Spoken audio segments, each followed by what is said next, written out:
మీకు అండగా ఉంటా, మీకు తోడుగా ఉంటా, మీకు అన్ని విషయాలు నేర్పిస్తా. అంచెలంచెలుగా మిమ్మల్ని పైకి తీసుకొచ్చే బాధ్యత నాది. దీన్ని అన్ని పుచ్చుకునే బాధ్యత మీది. నేను గట్టిగా కూడా చెప్తాను, మా తమ్ముడు ఏదో మహారాజు ఉత్సాహంగా రా, ఇట్లా మైక్ ఇస్తాను. ఇట్లా మైక్ మైక్ తీసుకో. రాబోయే రోజుల్లో టెక్నాలజీ పరంగా విపరీతమైన మార్పులు తీసుకొచ్చే అవకాశం ఉంది.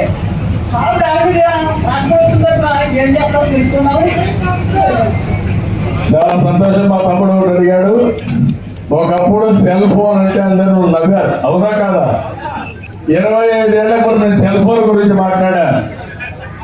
అప్పుడు రాజశేఖరుడు ఉండేవాడు, నన్ను అన్నాడు సెల్ ఫోన్ ఏంటి భోజనం పెడుతున్నాను. రాజశేఖర్ అంటే నీకు తెలియదు, ఆ రోజు వస్తుంది, ఆ రోజు